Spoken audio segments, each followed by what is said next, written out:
सबसे पहले अपने तमाम महापुरुषों के चरणों में नमन करते हुए आप सभी को मेरा क्रांतिकारी नमो बुद्धाय जय भीम। कहते हैं कि रास्ता दिखाने वाला बड़ा होता है और ये बात सच भी है, क्योंकि रास्ते दो तरफ जाते हैं, एक सही की तरफ जाता है और एक जाता है गलत की तरफ। लेकिन सही रास्ते पर लेकर जाने वाले लोग आपको बहुत कम मिलेंगे।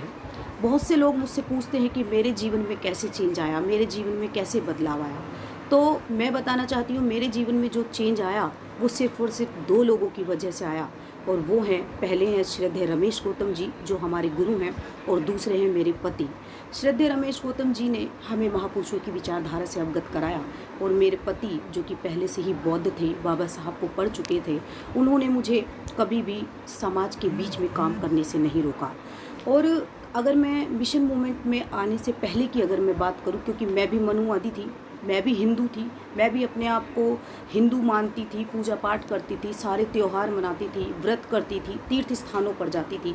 लेकिन यकीन मानिए, ये सब मैंने तब तक किया जब तक मैंने महापुरुषों को नहीं पढ़ा था। और जिस दिन मैंने महापुरुषों को पढ़ लिया, यकीन मानिए उस दिन मैंने इन सब को उठाकर कूड़ेदान में बाहर फेंक दिया। क्योंकि हमारे अंदर का जो डर है वो सिर्फ़ और सिर्फ महापुरुषों को पढ़ने से ही बाहर निकल सकता है। आप पेरियार साहब जी को पढ़िए, कबीर साहब जी को पढ़िए, बाबा साहब डॉक्टर अम्बेडकर जी को पढ़िए, क्योंकि अभी तक हमारे बीच में साधु आए, संत आए, नेता आए, महात्मा आए, लेकिन सच्चाई से रूबरू कराने के लिए हमारे लिए कोई भी नहीं आया। तो सच्चाई अगर हम लोगों को जाननी है तो सिर्फ़ और सिर्फ हमको महापुरुषों को पढ़ना होगा, तभी हम अब सच्चाई को जान सकते हैं। और जिस दिन ये डर आपका निकल जाएगा, उस दिन आप यकीन मानिए दुनिया को देखने का आपका नज़रिया बदल जाएगा।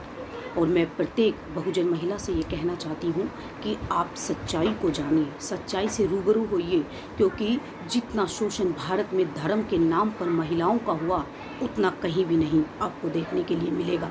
तो ये सभी की जिम्मेदारी बनती है कि हम महापुरुषों को पढ़ें और उनके विचारों को, संदेशों को अपने जीवन में अमल में लाए, तो हमारा विकास होने से कोई रोक नहीं सकता। और इसी के साथ मैं अपनी वाणी को विराम देती हूँ। आप सभी को मेरा क्रांतिकारी नमो बुद्धाय जय भीम।